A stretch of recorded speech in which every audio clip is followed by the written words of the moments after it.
On a Monday, April the 10th, 1989. Just a little like the dentistry hour in the first one there, but we'll see what happens as the show progresses, if it does indeed progress. A number of things to take care of before we go back to the premise of this program, which of course is, your guess is as good as mine. Renaissance Fair coming up on Saturday between noon and 3. I understand I shall be wearing probably the same cute little blue velvet costume that I wore last year, which is, of course, the short blue velvet pants, the little blue velvet vest over the white flowing shirt, and the tights. Also on Thursday, April the 13th, at Howard's between 3 and 6 p.m., we will be there broadcasting live for the Tampa Bay Yahtzee Playing Foxes Association. All the Yahtzee-playing foxes in the Tampa Bay area gather at Howard's in the NCNB building in downtown Tampa. That's between noon and 3. I will not, by the way, be wearing my tights for that. You'll just have to come out and see what I wear. Probably just jeans and a shirt would be my guess. I mean, what the hell? I'm not really in the mood for for chasing down foxes, so it's not that important for me. And we do have the names of the 3 people who sometime during the next several weeks will have the distinct, whatever it may be, of actually having this program done live from their living rooms. I can't begin to imagine why people would want to do this. I was stunned at the number of people who applied. It was actually something in the neighborhood of 60, 70 entries. The one I liked the best is unfortunately not one of the finalists, because the only way we could do this was to make it a drawing situation. The one I liked the best was the guy that went to the trouble of taking a picture of the cookies and the milk in the refrigerator with a thermometer next to it set at 43 degrees. Now, that one was really neat, and I really got off on that. There was another one that I enjoyed very, very much that begged and pleaded and sent the pictures and the whole thing, but unfortunately forgot to give us an address or a phone number. So we had no idea, how we could possibly get in touch with these people. Just a name, Joe Blow. Well, Joe Blow, tough luck. Better luck next time. Remember, your name and address and phone number would be very helpful. However, the three people who were drawn at random, I must admit that's the only way it was possible, because I did not expect the number of clever entries. And there were quite a number of clever entries, extremely clever. However, Slade Steele of Clearwater, Florida, there is, of course, why did I do that? That's such a dumb thing to say. I sit home and listen to jerks say things like, on the local news, I'm from Largo, Florida. I know you're from Florida, so forgive me for that. Slade Steele from Clearwater. There is no particular rhyme or reason to the order of these whatsoever. Janice Rawdon from Tampa. That's Tampa, Missouri. And, of course, last but certainly not least, Frank, and I'm sure I'm going to destroy this name, Frank Marchesny, I think, from Tampa. Frank Marchesny, or something rather close to that. Marchesny, possibly, but they are the 3. That's Frank Marchesny, Janice Rawdon, and Slade Steele. You shall be contacted, all 3 of you, very soon from someone in the programming department who will no doubt try to talk you out of it. And if they can't do that, try to shake you down for a lot of money so that possibly we can come out and do our show from your living rooms. Thank you to all of the other people who were so kind as to apply for this. Nonetheless, back to the telephones we will go. Remember, we are looking for 2 problems that you see. These are major problems, earth-shaking kinds of problems. One that you believe there is a solution to, the other that you're ready to concede there is no solution to. Clearwater, I guess that's Clearwater, Florida. Hi, Clearwater, Florida. You're on the air at 970 WFLA. Yeah, I can't believe I waited this long, but I did. Bob, the problem of litter, I think, can be solved. And the reason I think it can be solved is because it's got to, like anything else, start in the home. I'll repeat a little thing that happened to me a couple of years ago. My wife and I are in a tour bus over in Switzerland, and we've been on a couple of days, and finally the tour guide, a very, very nice young lady, said very matter-of-factly, in fact, as more of a slap in the face to all of us, we were all Americans, she said, I hope you've noticed in the last 2 days you don't see any litter in the countryside, you don't see anything on the streets. And she said, that's because we start this at home. We teach our kids right off the bat that they don't throw anything on the streets anytime, anywhere. And it was kind of a eye-opening thing. I think one of the ways, other than starting at home, is that I think the police and everybody else, when they see people litter, have got to live up to the law and start throwing out these $100 fines. I mean, there's nothing worse than to be driving behind a car or something and see a guy throw a bottle out or... Well, I agree with you, but there's also one thing, by the way, that you're forgetting with Switzerland, and that is that virtually every Swiss citizen owns a piece of the rock. Maybe so, but we all own Clearwater, Largo, and things like... I beg your pardon. What I'm referring to is that almost every Swiss citizen is a homeowner. It's very common in Switzerland. The percentage of home ownership is well into the 90s, last I heard. Oh, well, nevertheless, whether you're renting or, I mean, you don't like to live in a pig pen. Well, sir, I'm a renter too, and I don't like to live in a pig pen either, but we have an awful lot of people in this country, rightly or wrongly, and I'm not trying to defend them. I was simply pointing out one of the things that separates us from the Swiss. It's very fine and well to say that they teach their children from day one at home, and I'm sure they do. I would hope that they would do that. But that's also another factor to take into consideration, is that they're almost all homeowners. Well, yeah, you're probably right. That has something to do with it. But I think that, really, I think that everybody, it's one of those things that everybody can pitch in, and I think it can be solved. But I think it is a major problem, not only here, but everywhere. Oh, it blows me away. Every morning I go out to my front lawn and find a wrapper from here or a can from there. I don't quite understand. Yeah. No, that's my 2 points on the one we can solve. The one I don't think we can solve, and I'm really sorry to say this, is the cocaine and the drug problem. Why not? The reason I don't think we can is because I think that when the authorities make the drug busts and recover the money and recover cars and things like that, that the municipalities where this is happening are just making so much money that I really believe down deep they don't want to solve the problem. I mean, Broward County... Come on I'm serious. now. Why would you say something like that? Just simply because the problem hasn't been solved? No, because I don't think it'll ever be solved.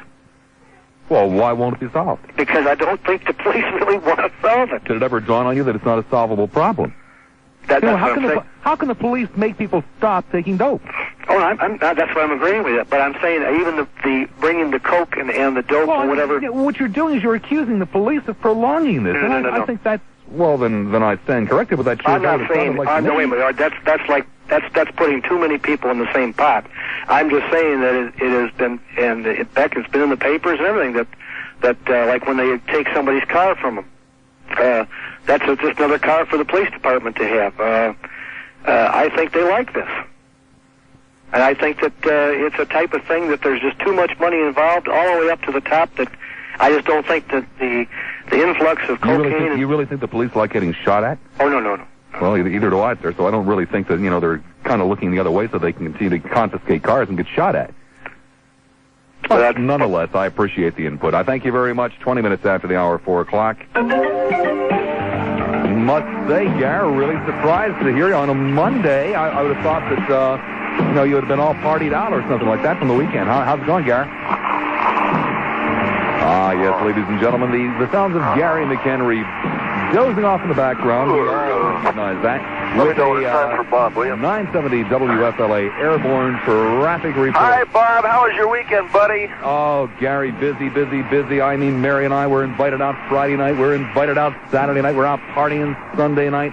And Sunday afternoon, of course, we were invited out to a picnic. And, it was just busy. How about your weekend, Gar? I washed down my carport, Bob. We'll talk about all the excitement a little later. 92 and Macintosh, checked on that. Some good... Blown me away in the last 4.5, 5 months and said, wow, does it really work? Now, I think that if you have reached a point in your life where you're so sick and tired of smoking cigarettes that you would go up to a total stranger and say, geez, does it really work? And then stand there and talk to him for 10, 15, 20 minutes about quitting smoking, then you're probably ready.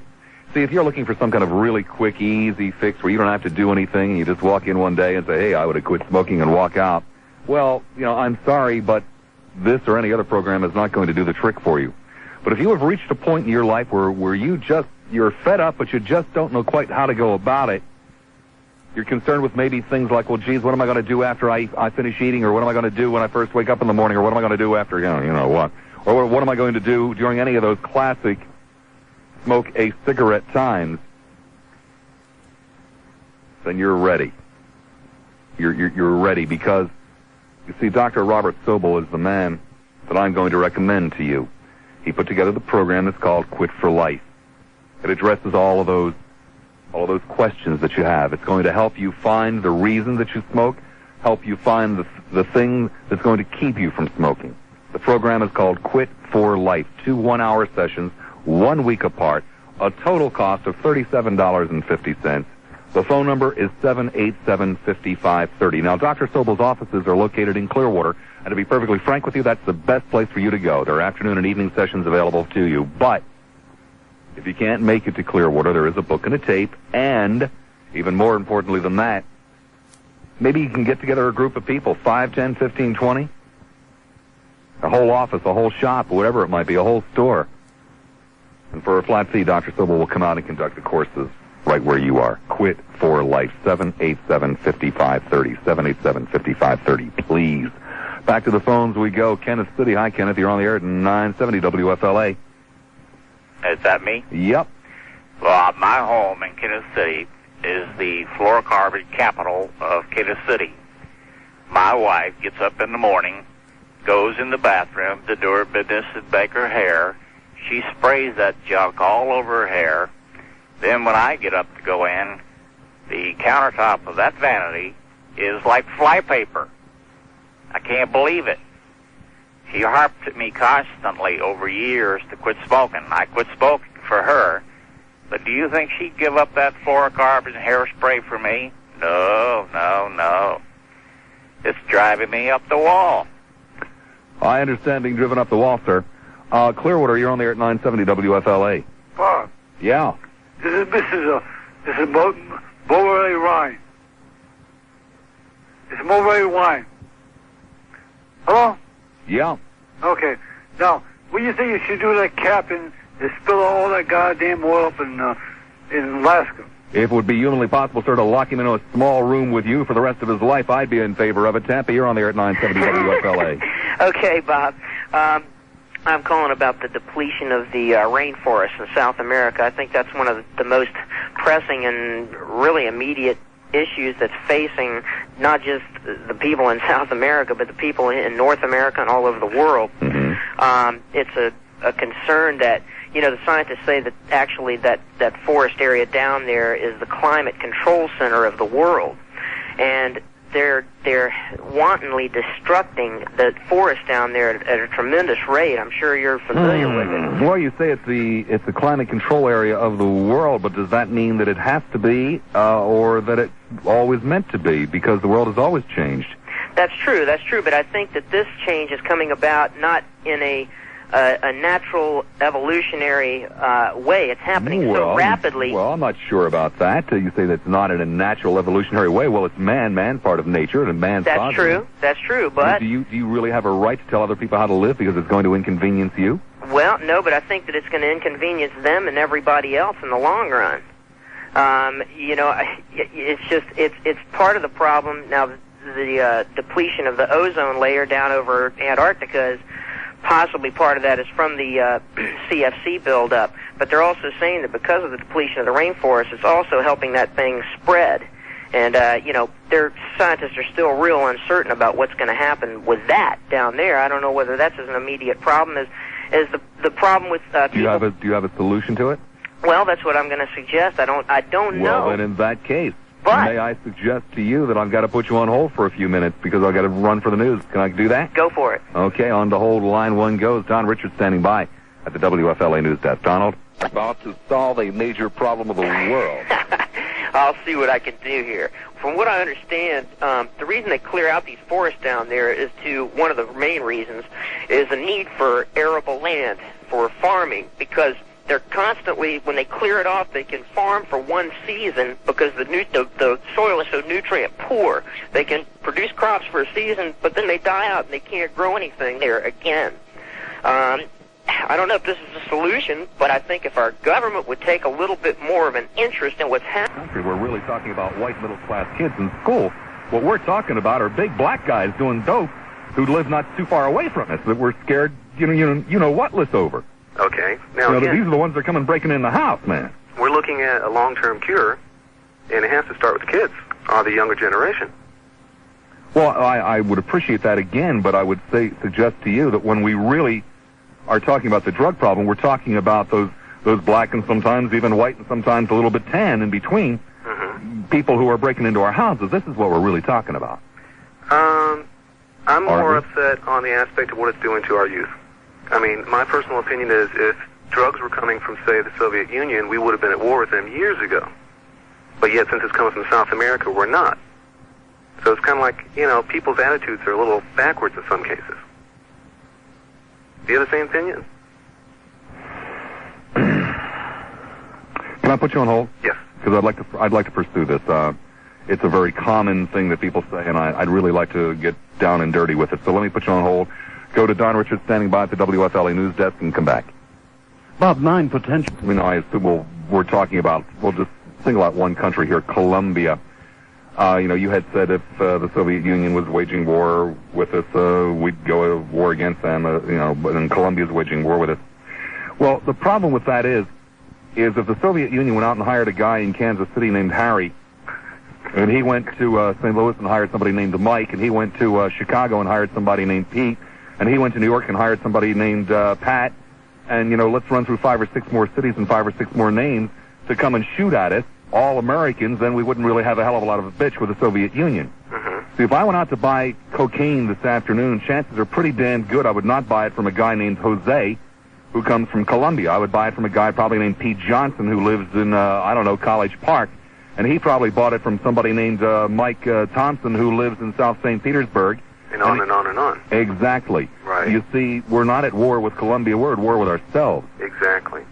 That's why looking at the people that are actually dealing in it is short-term thinking, because there's just so much money involved that no matter how many of these people you arrest, even if you do put them away for life, there's going to be others that take their place. When you look at the millions of dollars people can make, and they think it's easy money. It is easy money. Yeah. So the only cure we can possibly do is going back to education. We have to stop people from using it. That's our really only solution. The only one. The absolute only one. And the only way that that's really going to happen is people will teach themselves as they finally, at some point, look around and see how many of their friends and neighbors and relatives are dead or might as well be dead. And again, how long does that take? I don't know. And then you have to look at the social environment some of these people are living in. You know, the poorest neighborhoods are the ones that have the most drugs and the most drug users. Well, no, it's the other way. Well, yeah, you're half right. It's the poorest and the wealthiest. Those who have, in other words, the most time on their hands. Right. Money has little to do with it. It's time. So we have to educate them to get them out of that environment into a more producing environment, you have to say, or at least give them better self-concept. My God, Lyndon Johnson, is that you on the other end of the phone here? I know, they're pipe dreams sometimes, but it has to start somewhere, and it's got to start with the youth. You know, one generation brought it to bloom. Well, it also has to start with the people in the community where the drug abuse is the most prevalent. I do not understand wanting to sell poison to my neighbor. Agreed. I do not understand wanting to kill my neighbor or my friend or my family member. I don't understand that. So you go across town where you don't know the people and you make $5 million and you're happy. That's what these people are doing. Well, in some instances, but in some instances not. They're selling to each other. They're killing each other. And that's stupid. What are you going to do? Again, the only thing we can do is start with the young and move up. Awful lot of time in between of our houses getting broken into and. Oh, they're still going to be doing. Well, hopefully they're still going to be working on arresting these people, so forth and so on, handling as best they can. But last year they seized anywhere from $20 to $50 billion worth of cocaine, and that didn't even drop in the bucket. So the money pouring in is unbelievable. Well, of course, then there's the opportunity cost here. How many doctors, how many scientists, how many accountants, how many talk show hosts, how many good automobile mechanics, how many good stenographers have been lost in all of this, never again to be regained? Exactly. Oh, that's scary. That's lose even their more wife, scary lose their family, lose their job, lose their children. It's even more scary than how many houses and cars are going to be burglarized. Exactly. What we have lost over this. Exactly. Oh, and about the Soviet Union, I'm happy with what we've been doing with them lately, the way we're working together more. So I'm not against them. That seems to me to be the only way, is to work with them. Yep, and it looks like we're making some good progress, so hopefully in the future we'll still have one. Of course, the problem is, you see, we need an enemy, so if it's not going to be the Soviet Union, who's the new enemy? Well, one day, hopefully, we'll look at ourselves. But my friend, we are already locked into $300 billion a year, and that's today's dollars, and tanks and bombs and planes, and you can't sell those to a people if you don't have an enemy for them. You know, so I agree with you. I too applaud the way we're dealing with the Soviet Union, but that means we need a new enemy. Who the hell's it going to be? Yeah. Out of curiosity, since you're good at figures, do you know how much we spent last year on trying to solve the drug problem? I think it's something in the neighborhood of $6 or $7 billion and $300 billion. $300 billion for an unknown enemy. Isn't that amazing? Well, you see, you don't need lasers and atomic bombs to fight drugs. No. Take care. All right, thank you very much, Bob. Thank you. This is my first call, and I'm glad I did. I'm glad you did, too. Don't venture very far. One more hour yet to go. That we're getting fat on. But, sir, where is this food to come from? From all these, from us, for starters. And what, sir? Animal feed? No. What? What from the factories that just throw away stuff on a constant daily basis. Who's going to pay for it? Who's paying for it? We're paying for it. Those companies take that as a tax write-off. Sir, I'm going to go back for the last time and give you some of the mathematics here. If we made double the amount of food that we consume in this country every day, it would only be enough food for 500 million people. Where are the other billions of people to be fed from, sir, that you say we can feed? I'm not saying we're the only ones that should. In other words, sir, you haven't thought a damn thing about it, have you? Yes, I have. Well, sir, it's not there. It simply is not there, sir. The food is not there. The arable land is not there, sir. The world is dumping tons of garbage. No, it is not, not sir. Garbage, but perfectly good food every day. Not. It is not, sir. What do you mean it's not? Just what I said. There are 5 billion people in the world, sir. 4 billion of them might be considered to be hungry. Yeah. So, we're throwing away all kinds of stuff every day. Get off my phone, you moron. Good grief, man. I love a conversation, but give it a little bit of thought. You know, your wishful thinking is not an opinion, sir. You know, just because you want things to be as you would like them to be to make your point doesn't make them that way. I mean, I appreciate the fact that you called, and I appreciate the fact that you sat there for 38 minutes. But this is not a fantasy hour. I mean, what I'm trying to accomplish here is to get people to think about the problems that we all face and get people to think about whether or not there is a solution, and if there isn't a solution, then to start to accept the fact that there is no solution and to avoid the jerks that tell you that they can solve the problems. And I'm sorry if my temper is a little bit short. I just do not need, for purposes of my show or for the purposes of my own personal private life, to talk to someone who hasn't thought about what he's saying. Like, I don't know, certain traffic reporters. None of them, of course, are employed by this radio station. So let's go to Gary. You got out of that one, Bob. Sounded to me, Gary, like you were doing your vowels. I-O-U. Gary McHenry with an airborne traffic report. Yahtzee. Any billboards or anything here, Bob? Any billboards? Any sponsors here? Don't want you to forget. No, doesn't look that way to me, Gary. Okay, just want to make sure. Hey, Gary, how about if I do a Grand Prix car wash commercial? You already did, Would you like to hear one? You already did. Oh. Don't worry, you'll get them in. This traffic report is not brought to you by the Grand Prix Car Wash, with locations in... Traffic along Starkey Road is a mess. Beach, hi, St. Pete Beach. Hey, this is Jack, St. Pete Beach. I think, are we online? Yeah, but not much longer if you don't, kind of pick it up there a little bit. I think, one problem that's very near and dear to my heart is, I think that emergency services workers should be able to get paid more than they do for the risks that they take in protecting. I just hung up on him in the middle of this conversation because, as I have, clearly pointed out, what I brought up was, major type problems, and his job category that doesn't pay him as much as he feels as though it should pay him may be very major for him, but for the rest of it is of little or no consequence whatsoever. 990-9352 in Hillsborough, 461-9352 in Pinellas. We don't really wish to be rude, but if we don't do things like that from time to time, then we get a board full of morons. Tampa, you're on the air at 970 WFLA. Hello, Bob. Hi. Hi there. I think one of the major problems in this country is obviously drugs at the moment, and I think that one can be solved. How? It's definitely not education, because how can it be solved? Well, let me tell you first of all, it's not education, because one, how do you educate lawyers and doctors? Excuse me, sir. I'm the one that knows how much time I've got to deal with, so I will conduct the show. How do you solve the problem? You make it legal. Oh, then that solves the drug problem, sir. Oh, yes, because one, let me explain the advantages.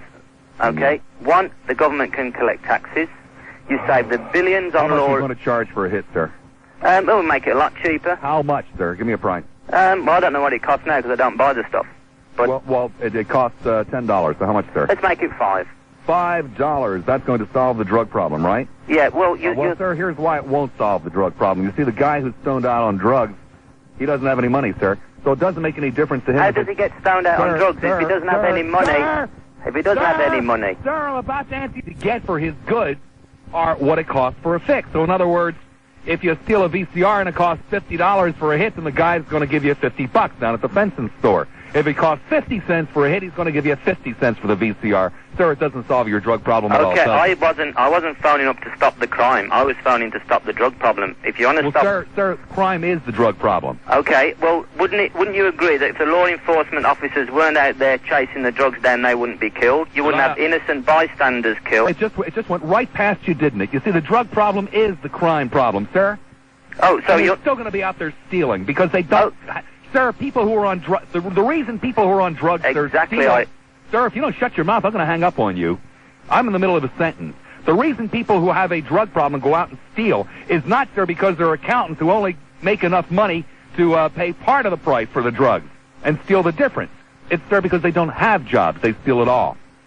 Okay, so those guys are going to go and steal whether or not it's $5 a fix or $10 a fix. You agree? That's right, okay. Sir. What do you mean, do I agree? Where the hell did you come up with that idea? You just heard it from me. Okay, I agree. Insult me?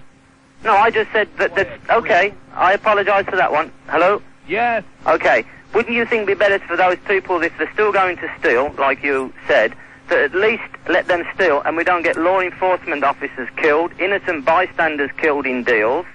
Sir, what in the hell kind of drugs are you on? Pardon? What kind of drugs are you on? So you don't agree if it was legal, that prohibition, that was illegal. People were getting shot. They made it legal. Abortion was illegal. They made that illegal because they couldn't stop abortion. People were dying in the back streets. It doesn't mean it's right when you make something legal. Sir, abortion and prohibition have nothing whatsoever to do with addictive drugs. What's the difference between people who are addicted to alcohol? There's more people get killed through alcohol than drugs. Sir, there aren't that many people addicted to alcohol. Oh my God. And sir, there are virtually no people going out and committing violent crimes to raise the money to buy drinks. Are there, sir? No, because it's legal. No, sir. Because it's legal. No, sir. It's because it's not the same kind of a drug. You mean to tell me that there's more people die of alcoholism, there are more problems... Sir, we're not talking about sclerosis of the liver. We're talking about people who commit crimes in order to keep their habit going. Yeah.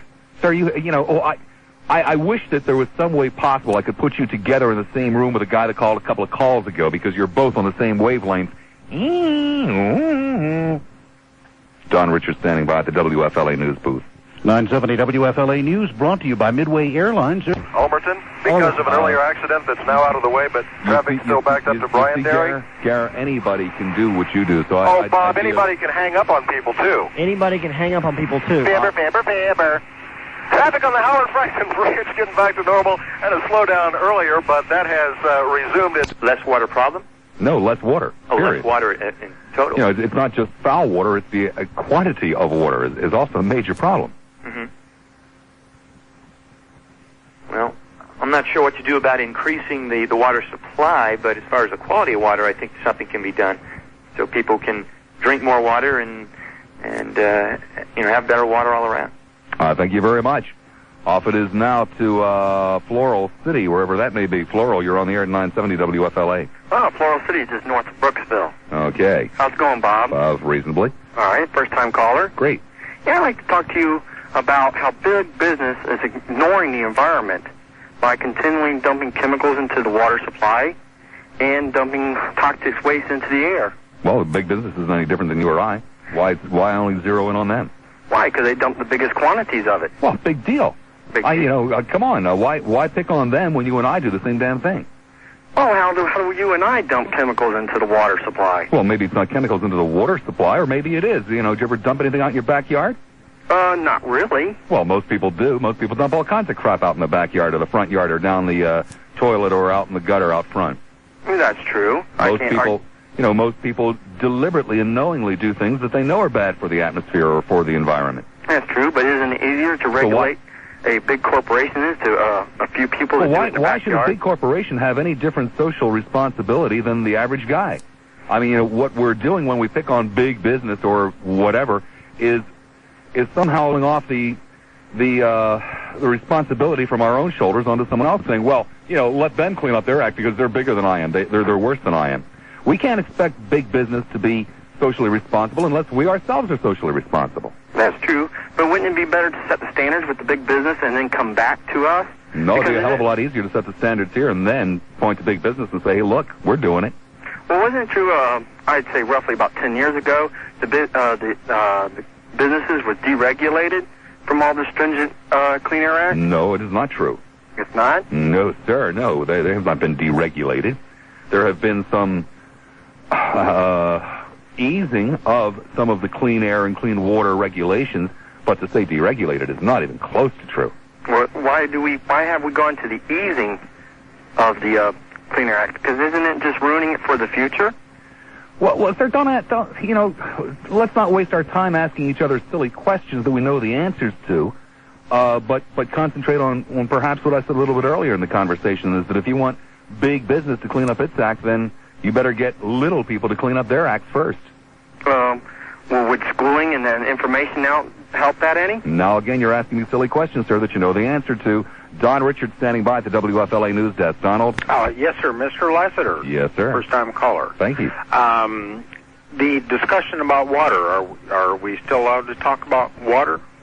Well, sir, you can talk about water. It's not really what I brought up per se, but go ahead. Well, I'm sorry. I just tuned in a little bit ago, and I was listening about water. Well, go ahead, sir. Okay. I come from Wisconsin, and there's a lack of water, clean water, down here. And if I can say just real quickly, briefly, we used to have the same problem in Wisconsin. I know, sir. You got a lot of lakes up there, so I guess all we have to do here is get a lot of Wisconsin lakes. No, we can't do that. But Milwaukee is right on the edge of Lake Michigan. And every summer when I was a kid, we used to have a watering ban. You couldn't water your lawns, couldn't wash your car, etc.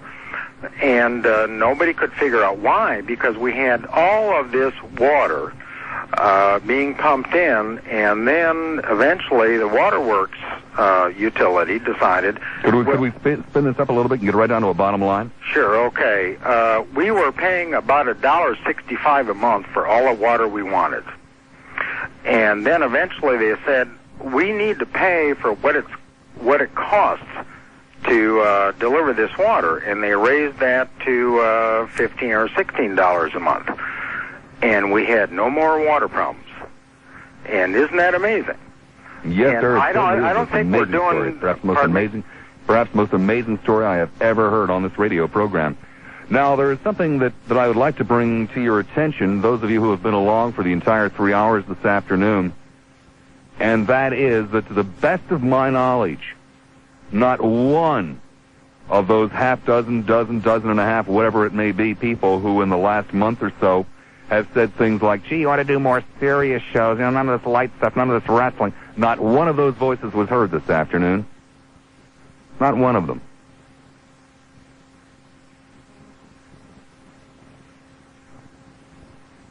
Not one. But that's okay. No problem. All those people that say, well, geez, Lassiter, maybe you ought to do more homework. You know what I mean? More homework, Lassiter. Not one of those voices was heard this afternoon. Not one of them. I don't know what the hell you people want. I really don't. But we'll try to figure it out again tomorrow. We will do our damnedest to figure it out again tomorrow. Oh, by the way, tomorrow, really, I'm looking forward to it, because tomorrow we shall give you irrefutable proof that it is not sinful to engage in sex outside of marriage. We shall use the Bible as our source. And all of you theologians out there who tremble in fear whenever we do a show like this, you have fair warning now, 24 hours notice. You know what we're going to do, where we're coming from. Tomorrow's topic, especially, we want all of the young people in the Tampa Bay area especially to listen, so that they will be able to turn to their elders when they're told, that's sinful, don't do that, and say, well, no, it isn't, because that's tomorrow. Don't miss it.